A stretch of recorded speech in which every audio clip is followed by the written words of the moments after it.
Jaz bi se lepo zahvalila Vesni Liponik, ki me je povabila, da bi moderirala to okroglo mizo.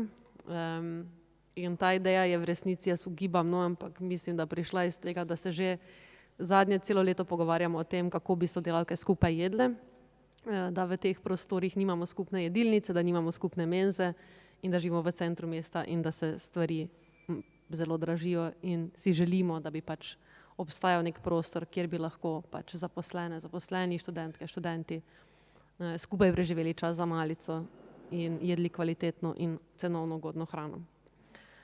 Tako je nekako nastala ideja, da se danes pogovorimo z različnimi študentkami in študenti, ampak v resnici strokovnjakinjami in strokovnjaki tega področja. In bi za začetek predstavila Ano Cvelfar in Marijo Zakelšek iz Cedre, Gaja Kolška iz LDŠ in Mašo Suša iz Iskre. Lepo pozdravljeni. Zdaj mogoče za začetek, a bi lahko povedale, kaj počnejo organizacije, katerih del ste, da se malo umestimo. Čisto na kratko. Če začnemo s Cedro, mi z Ano prihajava iz Cedre, mi v bistvu delamo s sindikati, večinoma in najbolj aktivno v maloprodaji, verjetno tisti sindikat, s katerim najbolj aktivno delamo in ki smo ga tudi postavili recimo od temeljev, je sindikat Tuš, poleg tega pa delamo še s sindikatom Lidl, sindikatom Ikea, Spar, po novem tudi nekaj malega sindikatom, oziroma tam še ni panožnega sindikata, oziroma je samo panožni sindikat, ni še na ravni podjetja z delavkami in delavci v Hofru. Poleg tega pa še nekaj z sindikati v DSO-jih, se pravi v domovih za ostarele, in pa nekaj z SVIZ-om. Zdaj, recimo nek namen našega dela je organiziranje sindikatov v prvi vrsti, potem iz tega izhaja tudi v bistvu naše raziskovalno delo, se pravi raziskovanje pogojev, pač iz tehnične sestave delovne sile v teh podjetjih pa v teh panogah, s katerimi delamo. Hkrati tudi izobraževanje seveda pride s tem, tako sindikalnega članstva kot tudi mogoče neke širše javnosti, mogoče tudi akademske, ki se za to zanima. Namen tega je pa seveda nek politični namen, se pravi, da postavljamo ali pa poskušamo postavljati take sindikalne zahteve, ki se jih mogoče zelo na kratek čas ne da takoj v celoti izpolniti in pokažejo tudi na to, da bi bila za to potrebna neka sprememba sistema. Toliko. Mogoče, če še povem, zakaj ravno te panoge. Ok, če je smiselno. Ja, se pravi, delamo v bistvu najbolj v panogah, ki so nekako najbolj ključne za reprodukcijo delovne sile, se pravi za to, da se tako družbeni odnosi kot celota, kot recimo delovna sila znova in znova obnavlja. In zdaj družbena reprodukcija lahko poteka recimo na 3 načine, se pravi, en način je v družini, čisto zasebno, neformalno, neplačano, drug način je prek raznih javnih institucij in tretji način je kot v bistvu neka komercialna storitev oziroma blago na trgu. In namen tega je pač profit, medtem ko namen javnih storitev je zadovoljevanje družbenih potreb. In zdaj v Sloveniji so mezde relativno nizke, se pravi, tudi recimo, če gledamo plačno krivuljo, je ta zelo sploščena, se pravi, razlika med minimalno pa povprečno plačo je zelo majhna in večina ljudi se giblje nekje okrog minimalne plače. To je pa v veliki meri kompenzirano s tem, da imamo neko zelo dobro mrežo, vsaj do zdaj, javnih storitev, kot je pač javni izobraževalni sistem, vključno z javnim pa brezplačnim visokim šolstvom, javni zdravstveni sistem, tudi do nedavnega še pretežno javni sistem dolgotrajne oskrbe, tudi javni pokojninski sistem, pa tudi recimo konec koncev, se pravi, sistem študentske prehrane spada v to, recimo, da lahko potem študentsko delo poteka brez nadomestila za malico. Hkrati pa je tudi to dejstvo, da večina ljudi v Sloveniji je lastnikov nepremičnin, v katerih živijo. In zdaj, ko se enkrat ta sistem začne podirati, bo verjetno tudi v bistvu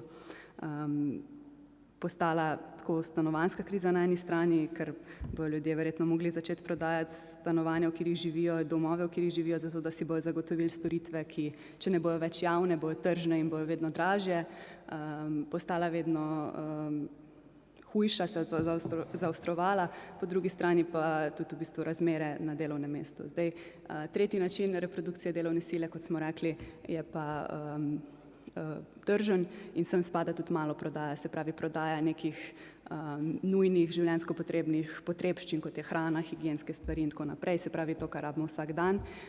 In v tem sektorju, v katerem maloprodajnem, v katerem najbolj delamo, v bistvu temelji na tem, da v njem dela delovna sila, ki je zelo dekvalificirana, se pravi mi, ko se pač pogovarjamo z delavkami, delavci tam nam povejo, da v bistvu edina spretnost, ki jo potrebujejo za delo, hitrost pa moč, se pravi, da se delovni proces organizira tako, da lahko vsak dela recimo da vse, pa da se čim bolj segmentira delovna opravila in pa tudi tako, da je ta delovna sila kar se da poceni in kar se da zamenljiva. In na ta način se tudi ohranja v bistvu konkurenčnost tistega sektorja, kjer so pa mezde praviloma malo više, se pravi izvoznega sektorja. Tako, to mogoče neka taka overview našega dela. Lep pozdrav vsem še v mojem imenu. Jaz sem Gaj iz Liste demokratičnega študentstva. Mi smo društvo, ki se pretežno ukvarja na študentsko problematiko in v praksi je to v preteklih letih izgledalo ali preko dejstvovanja v študentski politiki, sicer se pa zdaj tudi malo odmikamo od same te strukture študentskega parlamenta. No. Kar hočemo nasloviti so tudi pač ti neki problemi študentov, tudi v smislu, pač, kje lahko pridobivamo neko neinstitucionalno izobrazbo. Za ta razlog smo zdaj tudi organizirali letos že 4. poletno šolo. Ampak ja, z januarja smo pa se začeli ukvarjati pretežno tudi s temi študentskimi menzami. Projekt, ki ga bomo pa še oba z Mašo tudi malo bolj opisala. No. Ampak ja, to je po mojem v osnovi to. No. Okay, zdaj pa še, da jaz predstavim malo študentsko društvo Iskra. V bistvu študentsko društvo Iskra je po eni strani, mislim, vključuje zdaj to gibanje, ki se imenuje Študentska fronta, ki se ukvarja z različnimi študentskimi problematikami, od pač stanovanjske krize, s katero se soočamo tudi študentke in študenti, potem od problemov univerze, problematike javnega in dostopnega visokega šolstva, konec koncev pa tudi študentska subvencionirana prehrana, o kateri bo danes malo več govora. Po drugi strani je pač je društvo Iskra je zato mislim, politična organizacija, zato ker so vsi te problemi, s katerimi se ukvarjamo, v bistvu problemi, ki so sistemski, s katerimi se v bistvu študentke soočamo, ker živimo v kapitalističnem sistemu.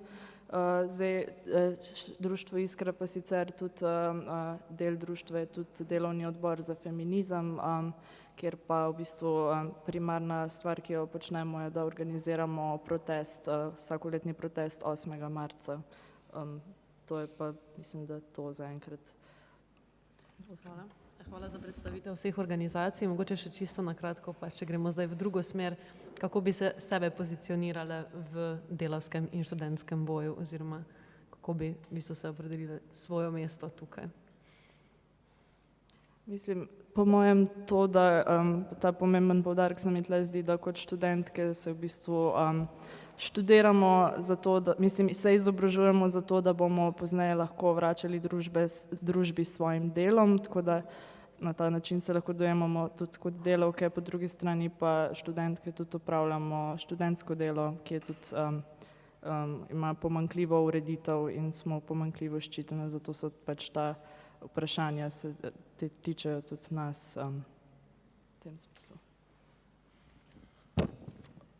Z LDŠ-om smo tudi del študentske fronte in v bistvu se mi v študentski fronti vidimo kot edine legitimne zastopnike študentstva, ne pa študentska organizacija Slovenije. Mi se tu pozicioniramo tako, da smo na strani vseh študentov, probamo naslavljati te probleme in tudi obveščati študentstvo o nekih problemih oziroma razlogih za te probleme in tudi načinih, kako lahko to naslavljamo.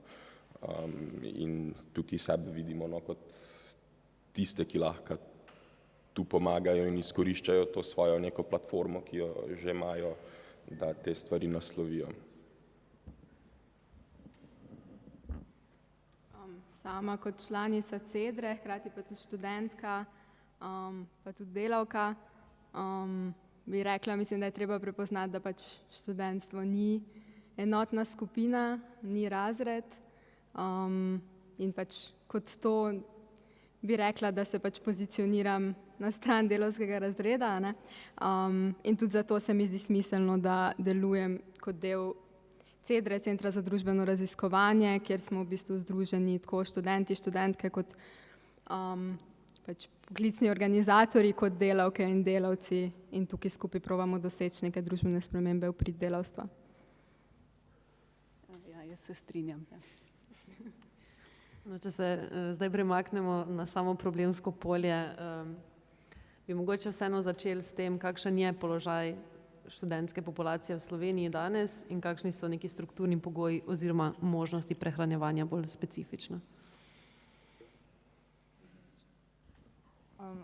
Tle je mogoče zanimiv ena specifika študentske populacije, ki jo v bistvu se z njo srečujemo prvič, ko vstopimo v leta študija, je v bistvu ravno to, da študentska prehrana je v resnici se zagotavlja na čisto drugačen način, kot smo bili vajeni prej, kot osnovnošolke in srednješolke, da v bistvu je študentska prehrana prepuščena prostemu trgu in temu, da v bistvu mi se prehranjujemo pri izbranih zasebnih gostinskih ponudnikih, medtem ko v srednji šoli recimo smo bili še vajeni, če smo živeli doma, da je za našo prehrano bilo poskrbljeno ali torej doma, torej da je naša družina, večinoma mame so nam skuhale kosilo, ali pa da je bilo to zagotovljeno v nekih menzah tudi v srednjih šolah.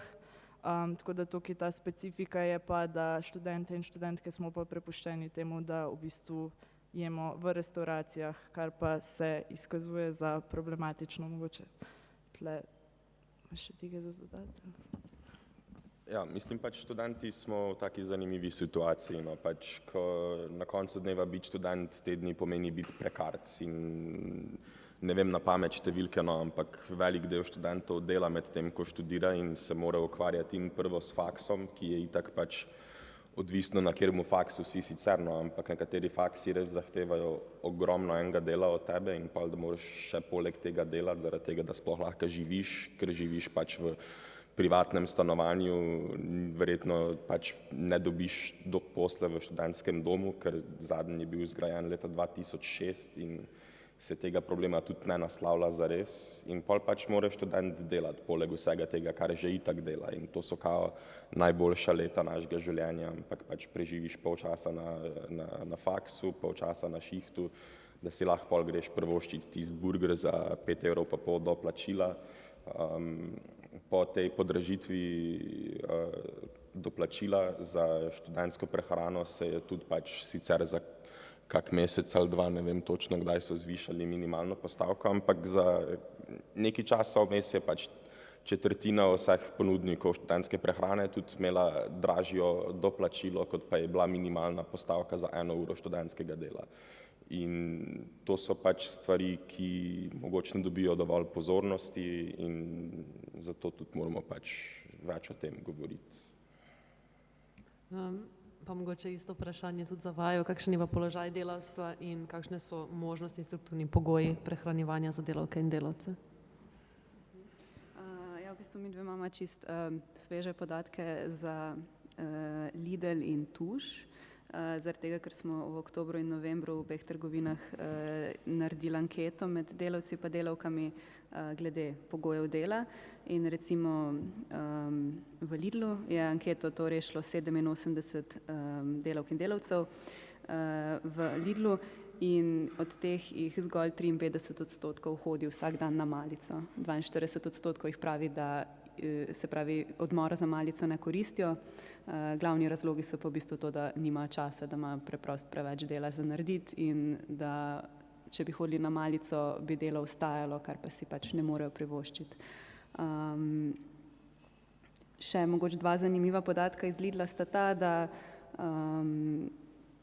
jih je kar 89% vprašanih odgovorilo, da že čutijo zdravstvene težave, ki jih pripisujejo delu, se pravi delovnim razmeram, in najpogostejše težave, ki jih občutijo vsak dan, so izčrpanost, izgorelost, kolena, hrbtenica, ramena, zapestje. To so zdaj dobesedni citati, ki jih berem, potem bolečine po celotnem telesu, stres, nespečnost, hrbtenica, vnetje, medenice zaradi dvigovanja, deformacija stopal, težave s hrbtenico, psihične težave, bolečine celotnega telesa, izgorelost. Hkrati smo jih vprašali tudi, če lahko svojo plačo preživijo čez mesec in jih je kar 73% odgovorilo, da ne. Tiste, ki so odgovorili, da lahko preživijo s plačo čez celoten mesec, so povedali, da je to zato, ker nimajo otrok ali pa zato, ker niso na delovnem mestu navadne trgovke, se pravi, imajo malo višjo plačo. V Tušu je to anketo rešilo 181 delavk in delavcev, tam je stanje malo boljše in jih je 73% odgovorilo, da vsak dan hodijo na malico, 23% jih torej odmora za malico ne koristi vsak dan. Zakaj ga ne koristijo, so razlogi zelo podobni, in sicer, da je pač preveč dela, da bi delo ostajalo, da jih pač nadrejeni rečejo, da mora biti to delo opravljeno in mora biti, drugače pride do konfliktov. Zdaj treba je povedati, da kot vemo, je odmor za malico zakonsko opredeljen in da bi po zakonu mogli iti na malico, ampak ne hodijo na njega, tako da tukaj vidimo, da se veliko kršitev tudi stvari, ki so že zakonsko določene, dogaja. Ena zanimiva stvar je mogoče ta, da za razliko od študentov se zdi, da je nadomestilo za malico, ki ga zaposleni v trgovini prejemajo, kar relativno visoko, če primerjamo študenti, in sicer v Tušu mislim, da je 6,70 € na dan. In zato recimo, ko smo delali mi to soraziskavo, o kateri bomo verjetno še imeli kasneje priložnost kaj povedati, v bistvu nismo glih predvideli, da bo to zelo velik problem, se pravi kuhanje, prehranjevanje, malica, kosilo in tako naprej, ampak se je izkazalo za zelo velik problem, se pravi, ko smo intervjuvali delavke, so vse povedale, da jih zelo obremenjuje to, da morajo v bistvu, ko pridejo iz službe, so zelo utrujene, ker je to fizično zelo naporno delo, še v bistvu kuhati zase, pa ne samo zase, nobena ne kuha samo zase, za družino, tudi nekatere za svoje starše, in da je v bistvu ravno ta del tega dela, ki je potrebno za to, da se vsak dan pripravi obroke in tako naprej, tisto, ki je zelo izčrpljujoče, in da si v bistvu one tudi zelo želijo, da bi imeli neke menze, kjer bi lahko dobile se pravi toplo kosilo, ki bi ga lahko nesle tudi domov staršem, družini, otrokom in tako naprej, in bi na ta način lahko v bistvu vsi se prehranjevali. Tako da ja, niso menze dobra perspektiva samo za študente, ampak bi rekla, da za celoten delavski razred, vsaj verjetno bi rekla, da za celo družbo. Mogoče, če sam še dodam to, da imajo v Tušu nadomestilo za malico 6,70 € je rezultat pač pogajanj in moči sindikata, ki je tudi višja malica kot je opredeljena v kolektivni pogodbi. Pa če bi mogoče kar razložili, kaj to je soraziskava, kaj je cilj soraziskave oziroma kako izgleda sploh taka vrsta raziskovanja in zakaj konkretno ste se lotili, kaj je bil cilj neke konkretne vaše soraziskave? Ja, v Cedri uporabljamo soraziskavo kot neko našo primarno temeljno politično metodo za politizacijo. V bistvu izhaja iz operaistov, marksistov iz Italije, je pač nek način tako informiranja, kot organiziranja, kot politiziranja delavstva, izvajamo v obliki intervjujev kjer pa to ni sam nek klasični intervju, kjer želimo sam pridobiti podatke, čeprav je to tudi pač velik in pomemben del, ampak meri na spremembo objekta raziskave, se pravi skozi vprašanja merimo na krepitev razredne zavesti in pač spremembo perspektive. Zdaj, zakaj soraziskava, zakaj ne poučevanje, zakaj ne pač ex katedra predavanja. Ena stvar je to, da materialni pogoji delavcem ne dopuščajo zares toliko mentalnega udejstvovanja, ki smo ga mogoče mi vajeni.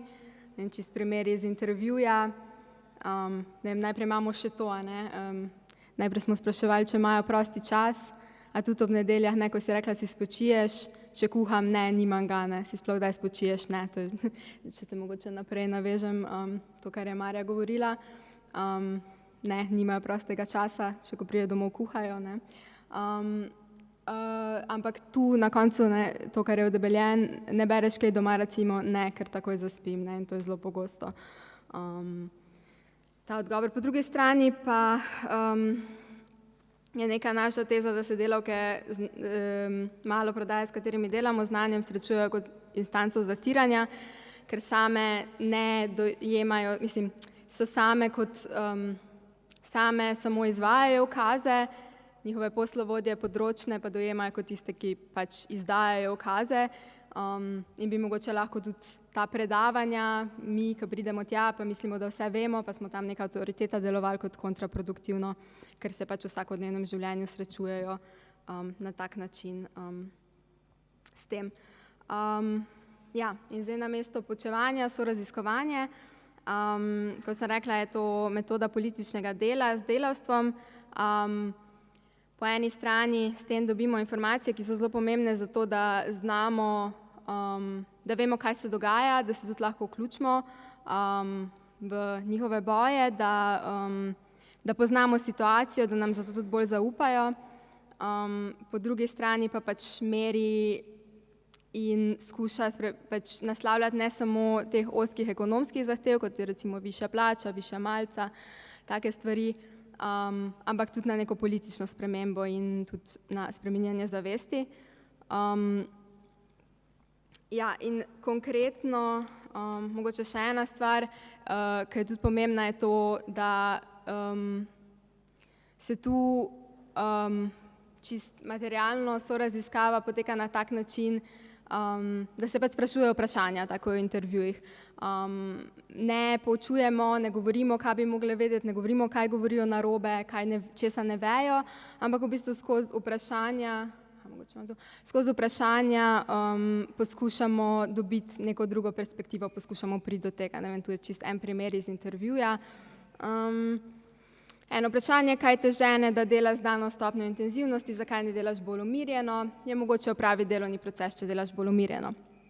In najprej intervjujanka pravi, jaz sem deloholik, jaz si ne morem pomagati, sem takšna po naravi, jaz pač ne znam počasi hoditi. In potem jaz vprašam, je v bistvu sam s tabo povezano, ali bi pa rekla, da je pa možno opraviti to delo, če delaš bolj počasi. Pa reče, ne, ni možno, te prisili, če si tak človek, da noriš dobesedno v službi, ker ne moreš narediti. Pravim, je verjetno bolj povezano s tem, da vam že naložijo toliko dela, da potem pač imaš rada, da je opravljeno. In potem reče, ja, saj veste, kako je, če nas ni, avtomatsko pade to delo na tistega enega, ki je zunaj, in tudi vejo, da pač one ne bojo naredile, bo pa njena sodelavka pač mogla narediti. In na koncu pridemo tega, da ja, prisilite, da noriš, ni samo meni, ni samo to, da sem jaz taka oseba po naravi. Mogoče to je en primer. Zdaj pa konkretno na to, kako smo mi uporabljali soraziskavo v feministični soraziskavi, kot smo jo poimenovali, in kaj je cilj feministične soraziskave. V bistvu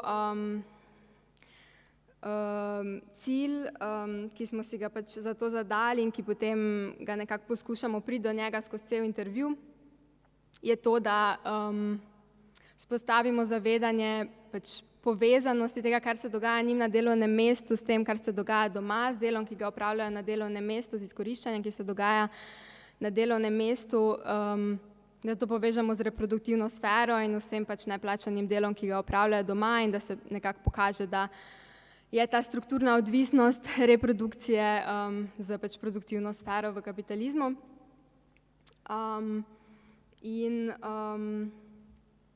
Druga stvar pa tudi, da se pridruži odboru za skupno dobro. Se pravi, ena stvar je ta, da neko vzpostavljanje zavesti, razredne zavesti, po drugi strani pa potem tudi strukture, ki bi omogočile, da pač se te stvari spremenijo. In zato smo v bistvu potem ustanovili odbor za skupno dobro, ki je odbor znotraj sindikata TUŠ, ki se ukvarja prav s problemi patriarhata in družbene reprodukcije. In to sta bila nekako naša dva cilja skozi so raziskavo. Zdaj pomagali smo si s to distinkcijo med kolegialnostjo in solidarnostjo skozi cel intervju, kjer smo nekako pokazali na delovnem mestu, kar je pri njih velik problem, kot pač je problem povsod, seveda, ker se pač hoče produktivnost čim več povečati, s čim manjšimi stroški, čim več presežne vrednosti ustvariti, to, da pač jih je premalo. In ker jih je premalo, na izmeno si ful pomagajo zato, da lahko pač se na koncu vseeno vso delo opravi. Seveda si pomagajo ne samo pač po eni strani zaradi tega, ker tudi pravijo, da ne so dober kolektiv, si hočejo pomagati, nočejo, da bi kjera ostala vzadje, po drugi strani pa seveda pač, če tega ne naredijo, mobbing, šikaniranje in tako naprej. Se pravi, hoteli smo vzpostaviti to distinkcijo med to kolegialnostjo, rekli smo kolegialnost pa solidarnost. Kolegialnost kot to, kar v bistvu koristi kapitalu, koristi firmi, zaradi tega, ker ne rabijo zaposliti novih delavcev, če bojo one same se organizirale tako, da bo vso delo še vedno opravljeno, tudi če jih je premalo.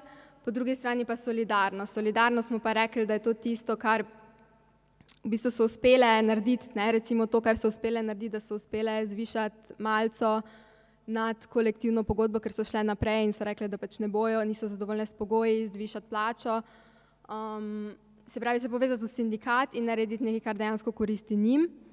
In nekako čez cel intervju to pelati, najprej skozi to, kar se dogaja njim na delovnem mestu, kar so že do neke mere, zaradi sindikalnega organiziranja in udejstvovanja, se že zavedajo, da je to nekaj, kar koristi njim, sindikat, in da je to nekaj, s čimer pač lahko izzovejo firmo in izboljšajo pač svoje pogoje. Po drugi strani smo potem ta naboj hoteli izkoristiti za to, da tudi doma, da tudi v domači sferi, v gospodinjstvih probamo razmišljati o tem, kaj bi lahko bil odpor, ki bi pomenil podružbljanje, socializacijo reproduktivnega dela. Zdaj pač v veliki meri smo ugotovili seveda, kar ni bilo nepričakovano, da pač imeli smo same intervjujanke, tako so v maloprodaji večinoma ženske, same intervjujanke, ki pač vse opravljajo veliko več dela doma, kot pa njihovi partnerji. V bistvu tu smo videli, da one opravljajo več dela in da pač dejansko je to neko delo, ki so ga same opredelile, da jim vzame 4, 5, 6 ur na dan. In smo hoteli vzpostaviti potem spet to, da kar one delajo, ker to delajo zaradi tega, ker imajo rade svoje otroke, imajo rade svoje partnerje. To so bile nekako ponavadi so to povedali, so to rekli, zakaj to delajo, da je to pač spet neka kolegialnost, ki seveda je hkrati tudi pač skrb in za tvoje bližnje, ampak kako bi lahko izgledala ta solidarnost tudi doma, se pravi solidarnost, ki je pač sindikalno organiziranje, na kak način bi lahko to naredili tudi doma, pa ne gre mogoče tako, kot je bilo na delovnem mestu stavka, prva stvar, ko pomislimo, ker pač stavka doma pomeni, da potem pač bližnji ne bojo nahranjeni, da pač mislim tudi sama ne in ne. Ampak smo potem tu prišli s to perspektivo podružbljanja, socializacije, reproduktivnega dela, kjer smo omenjali med drugim tudi menze, kar so zelo podprle. Približno isti čas smo začeli z intervjuji, kot se je pač bila prva, druga študentska menza in so vse bile zelo navdušene in pač se jim je to zdelo nekaj, kar bi res jim olajšali pač tudi to, ko pridejo domov, pa da ne rabijo iti takoj kuhati kosilo za sebe, pa za pač svoje otroke in za svojega partnerja. Tako zaenkrat to. Kako se pa organizirate študentke, študenti, na kakšne načine opozarjate na slabe pogoje, na kakšne načine si prizadevate za izboljšanje pogojev, kakšne so vaše prakse? V bistvu pač pri organiziranju študentov ful hitro pride do nekih pač čisto osnovnih problemov. No, pač smo že danes povedali, da študentstvo ful ni neka enotna populacija in so tudi znotraj te populacije ful velike razlike.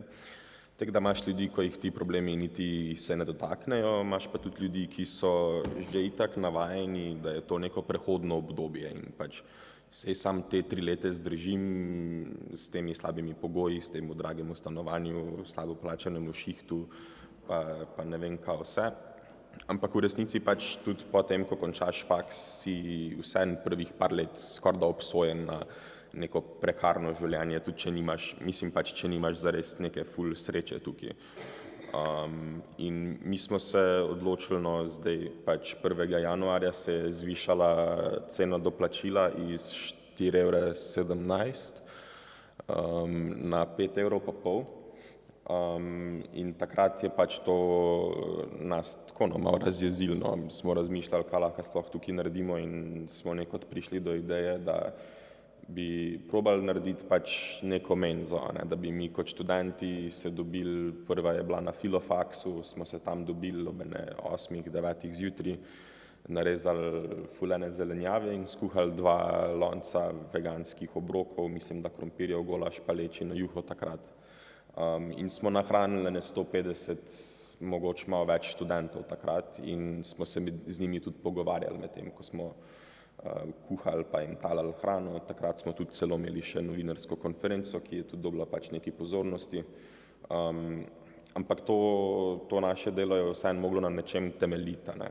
In smo iz tega razloga začeli z eno serijo anket.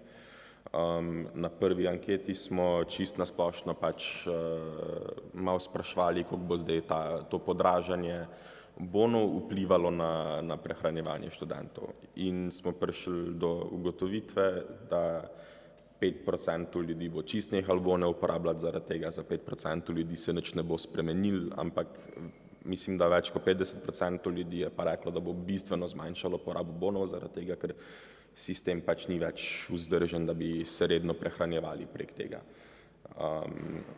Delali smo tudi razne pač analize teh nekih čist finančnih stvari, pa naprimer smo ugotovili, da tisto, ko ima v lasti to podjetje, ki ima te terminale za koriščenje bonov, je bivši funkcionar študentske organizacije.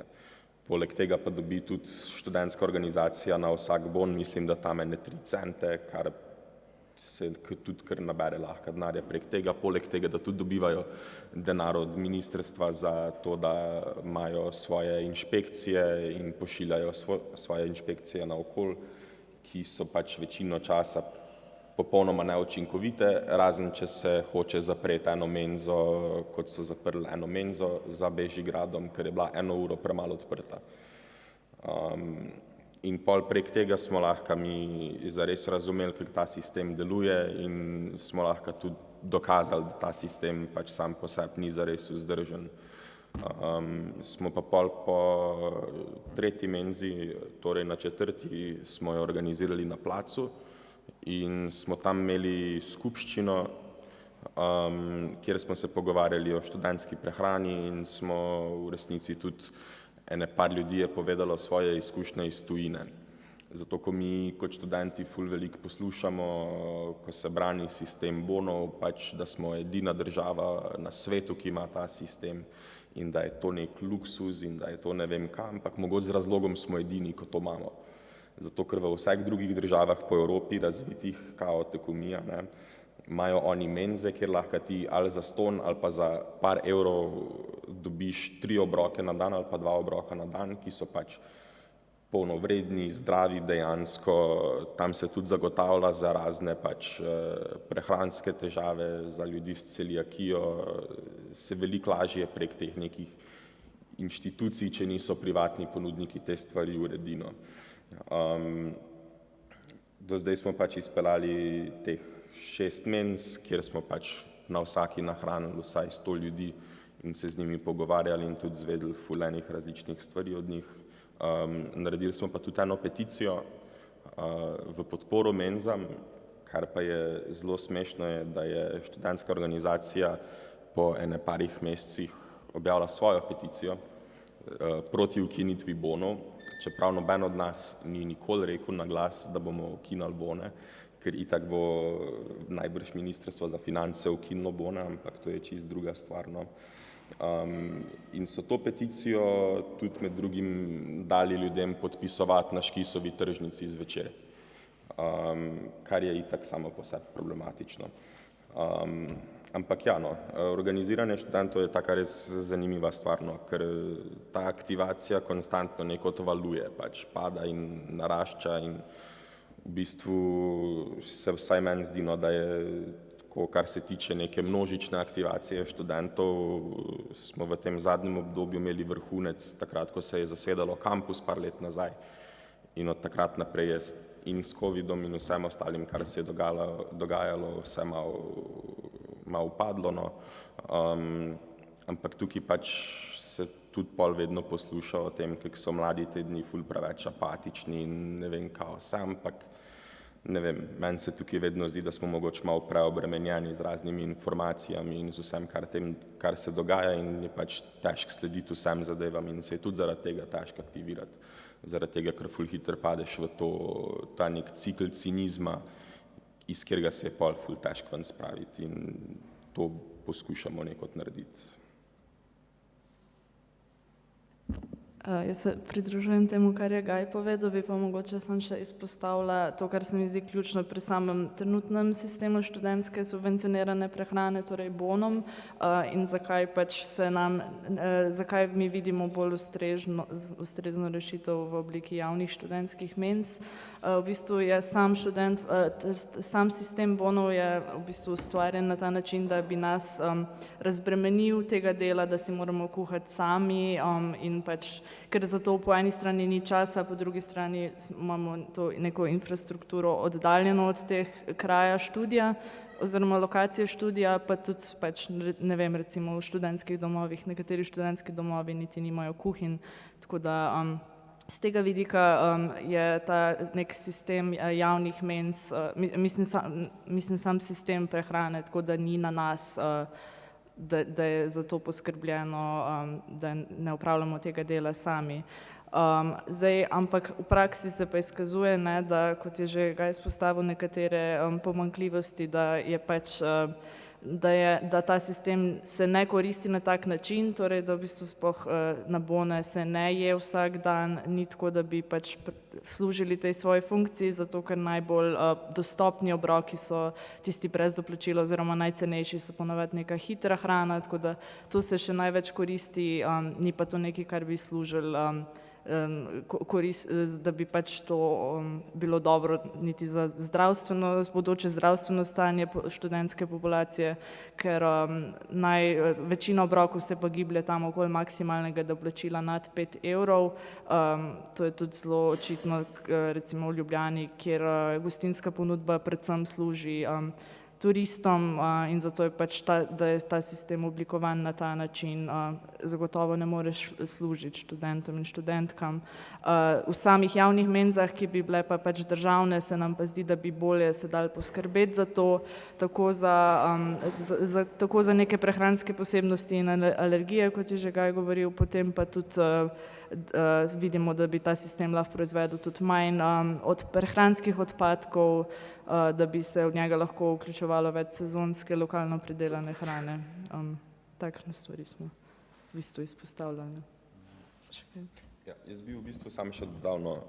NIJZ ima zelo jasne smernice napisane o tem, kaj bi mogla biti študentska prehrana. In tudi sam razpis od ministrstva za prijavo lokala v sistem subvencionirane prehrane ima tudi jasna pravila, ne? In eno izmed teh pravil je, da obrok ne sme biti, pač cel obrok ne sme biti, da je vse tam odsvrto, ne? Pač obrok lahko ima samo eno stvar odsvrto, to pomeni, da dunajski zrezek in pomfri, na primer, pač ne gre ta skozi. In tukaj imamo pa primer McDonald'sa, ki dobi od države 1,1 milijona na leto prek subvencij za študentsko prehrano in skoraj vsi obroki v McDonald'su so dvakrat odsvrti, pač dve stvari tam sta odsvrti. Je pa vseeno tukaj pač še žito, ko pa dobi drugo največ denarja od države, kar se, mislim, za te subvencije, dobi tam nekaj 700-800 tisoč evrov. Ampak že to je pa tukaj mogoče vsem boljši primer in boljša praksa kot McDonald's, zaradi tega, ko že to ima pa vsaj zastonj hrano, torej ni doplačila. Tako da se vsaj na tak način lahko mogoče opravičuje to, da dobijo toliko veliko denarja, ampak tu gre res ogromno enega denarja za hrano, ki ni zares primerna za študente, da bi jo vsak dan jedli. No.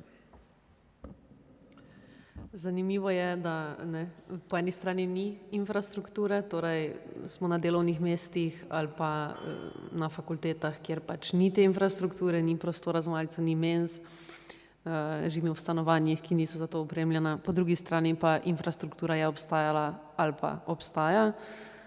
Samo v radiusu 3 ulic, kjer jaz živim v Ljubljani, imamo 3 vrtce, šolo in ne vem koliko bolnišničnih stavb, ki pač vse seveda imajo menze, torej to obstaja po številnih krajih. In torej pogovor o menzah ni neka utopična rešitev, ki je ne bi poznali, ki bi bila nekaj popolnoma tujega, nelogičnega, nespremljivega, kvečjemu nekaj, kar je mogoče že obstajalo. In me na tem mestu za konec zanima, kaj je za vas vizija prihodnosti, kakšno vlogo ima pri tem podružbljanje, kaj to sploh je in kako bi bilo treba iti naprej.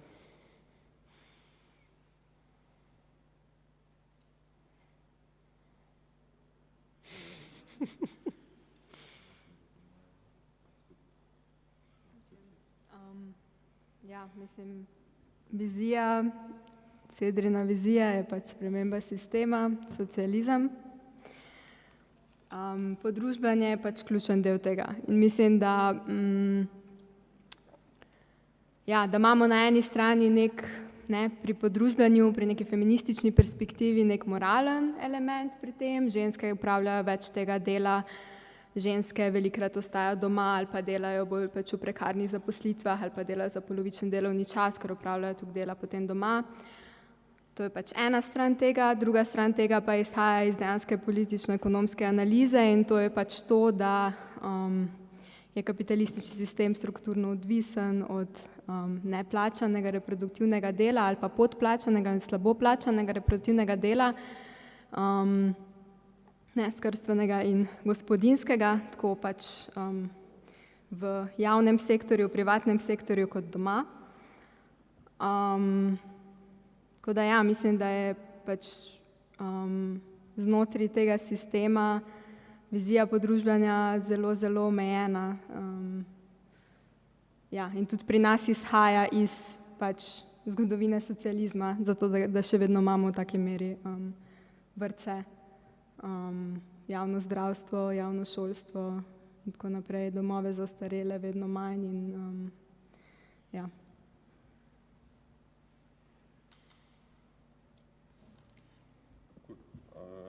Naša vizija pač se dejansko pač ne razlikuje od Cedrine, ampak mogoče specifično glede menz, pač zakaj je tukaj podružbljanje nekaj, kar se mora zgoditi, je že itak to pač. Ti ne moreš nekoga, ki ima privat gostilno, prisiliti, da ima ločene prostore za kuhanje stvari brez glutena za ljudi s celiakijo.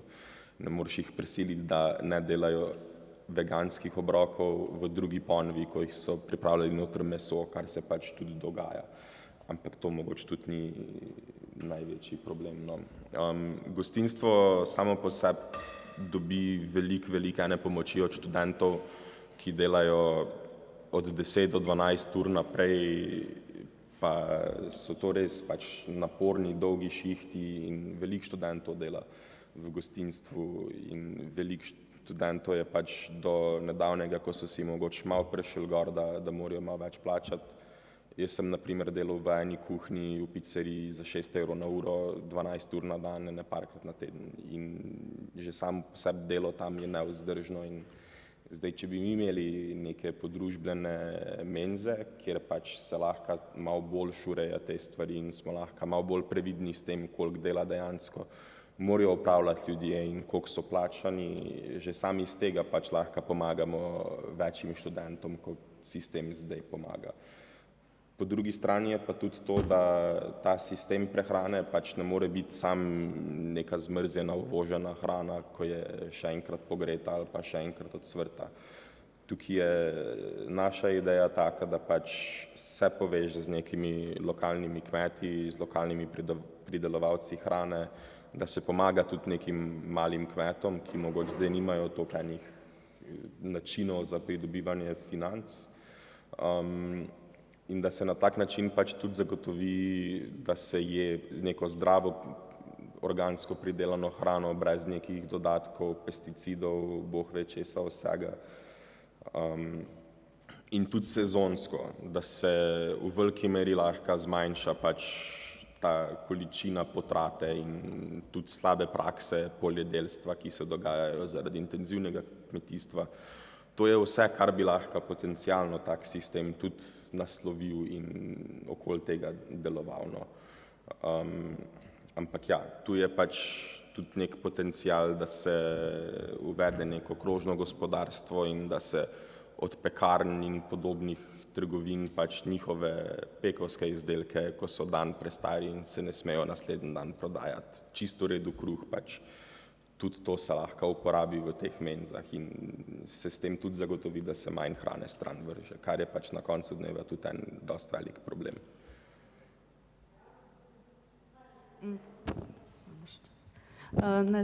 Jaz bi sam še to dodala, da tako kot je že Ana prej izpostavila, da tudi mi te rešitve menz jo težko si predstavljamo v obstoječem sistemu.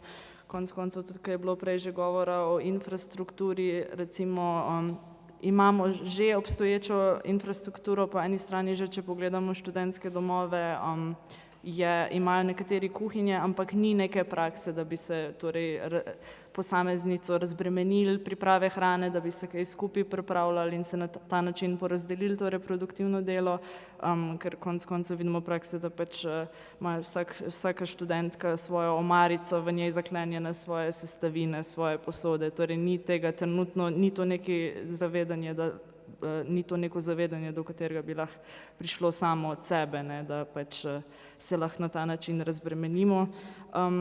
Še ena stvar, ki sem jo želela dodati, je pa, da smo se veliko pogovarjali o rešitvi menz, kot tudi o tem, da bi menze morale biti neki skupni prostori, kjer se srečujemo tako študenti, kot tudi, da bi se razširilo na neko splošno idejo delavskih in študentskih menz, ker konec koncev je ta problem prehrane in reproduktivnega dela nek naš skupni problem, ki zahteva neko povezovanje, pa skupno neko razvijanje nekih načinov, kako se upreti tem praksam sistema, ki nas zatirajo in onemogočajo. Sam še nekaj na hitro. Pač definitivno se ne smejo menze omejiti samo na študentske menze. Mi med drugim pač naslavljamo problem trenutnega sistema prehrane, zaradi tega, ker v raznih mestih, kjer tudi so študenti, kot je kaka Vipava ali pa Velenje ali pa kaj takega, pač ti nimaš zares nobenega ponudnika na bone, razen kaka pizzerija tu pa tam, pa kak McDonald's tu pa tam. To v Ljubljani pač še imamo neko ponudbo za bone. Sicer pač, če gremo čist po nekih številkah, je bilo 2016 ponudnikov študentskimi boni v Sloveniji 617, lani jih je bilo 377. Tako da že sam po sebi ta sistem propada in ta sistem pač ne more nasloviti tudi ljudi na podeželju oziroma ljudje, ko niso v Ljubljani ali pa v Mariboru ali pa v Kopru, kjer pač študenti tudi so. In zdaj samo neko študentsko menzo odpreti v kaki Vipavi je mogoče nesmiselno, zato je popolnoma smiselno govoriti o širših javnih menzah, kjer lahko tudi delavstvo pride jesti, kjer lahko kdorkoli pride jesti, družine s svojimi otroci in pač, da se tudi lahko nese stvari domov. In pač naš nek cilj, nekaj, kar bomo zahtevali, je pač, da se menze spravi v vse študentske centre, vsaj, če ne pač tudi vse večje kraje v Sloveniji. To pa je to. Hvala vsem za sodelovanje. A je še kakšna zadnja misel mogoče? Sicer bi predala mikrofon publiki, a je kakšno vprašanje? Ali je morda kakšna ideja, kako se organizirati za spremembe prehranjevanja na našem delovnem mestu? na ZRC-ju? Ali so že kakšne dobre prakse v igri? Vprašam. Aha, tam je Luka. Ja, hvala vsem, no, mislim, meni je bilo super. Ja, a ni imel ZRC včasih menze?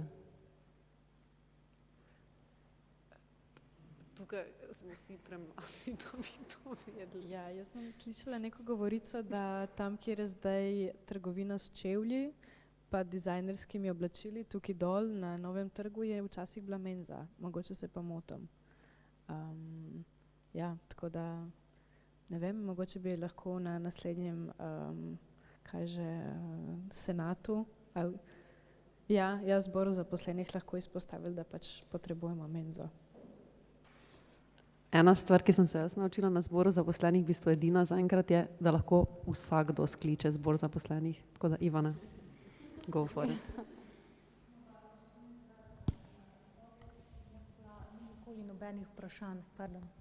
Ni nikoli nobenih vprašanj, oziroma eno mogoče.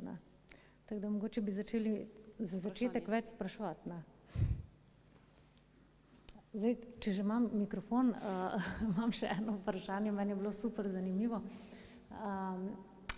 Me pa zanima, kako v bistvu preprečiti, da naprimer, če bi se menze ustanavljale, da v bistvu ne pride do teh nekih privatnih ponudnikov, ker to se mi zdi, da je v šolah tako močen trend in ta hrana se meni zdi, mislim, precej problematična.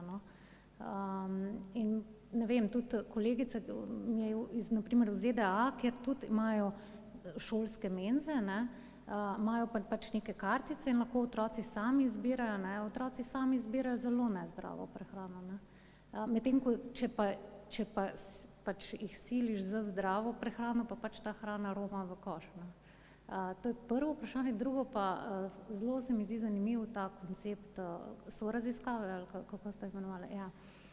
Me pa zanima, naprimer pri antropoloških raziskavah, ne vem, tudi intervjujih na splošno, ti si na začetku pač zavezan pač povedati, kaj je cilj raziskave.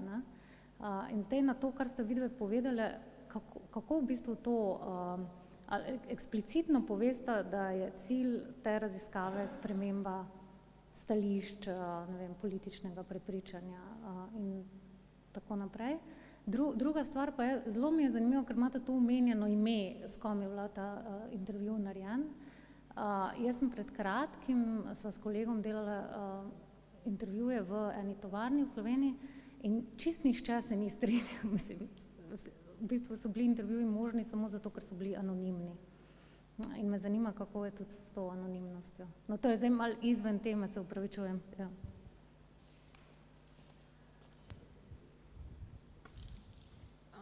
Prvo, to je spremenjeno ime, ni to dejansko ime intervjujanke. Ja.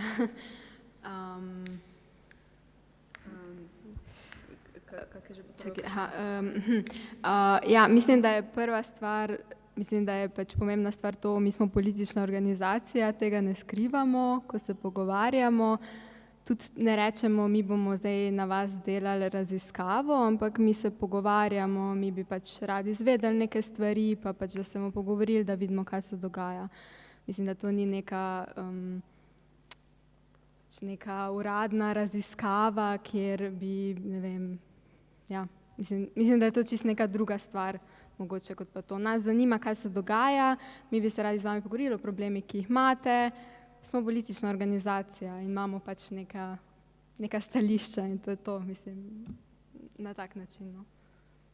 Ja, verjetno, če le dodam vseeno tudi to dejstvo, da ne pridemo kar kot neki tujci do ljudi, ki bi jih prvič videli, pa prej nikoli ne bi imeli stika z njimi in bi rekli, da želimo jih sami intervjuvati za raziskavo in potem jih nikoli več videti, ampak v bistvu prva stvar, ki smo jo naredili, je bila ta, da smo jim pomagali vzpostaviti sindikat, potem odbor, potem smo imeli vse te proteste, priprave za stavko, potem pogajanja okrog te kolektivne pogodbe na ravni podjetja in vse to. In ko enkrat vse to stalo, potem smo prišli do tega, da so se strinjale, da bojo sodelovali v tej raziskavi. No. In še zdaj naprej delamo z njimi. In tudi recimo, ko smo analizirali te intervjuje, so v bistvu vse ne eno, večina intervjuvank je bilo 11, večina sodelovala zraven, tudi smo jih spraševali za mnenje, tudi potem smo imeli tako neko kolektivno predstavitev teh rezultatov in so še dopolnile in tudi zdaj imamo namen naprej sodelovati. Okay, pač zdaj, kako lahko zagotovimo, da menza ne bi padla v privatne roke, tukaj je pač po mojem itak vedno vprašanje financiranja in prvo je treba prepričati najbrž Ministrstvo za finance, da javne storitve niso črna luknja denarja, ampak pač imajo neke čist logične razloge, zakaj bi to naredili. Pri menzah specifično, če govorimo naprimer o zdravi prehrani, zdaj so prišle ven raziskave iz Yale, da je v bistvu odvisnost od nezdrave procesirane hrane isto visoka kot od cigaretov in od alkohola, kar je porazno in to je porazno za javnozdravstveni sistem čez 5, 10, 15 let. In mogoče se že prek tega apelira na kakšno Ministrstvo za finance, da to ni zares črna luknja denarja, ampak da je to neka investicija. Druga stvar je pa pač, da bo treba zagotoviti na nek način sredstva za menze.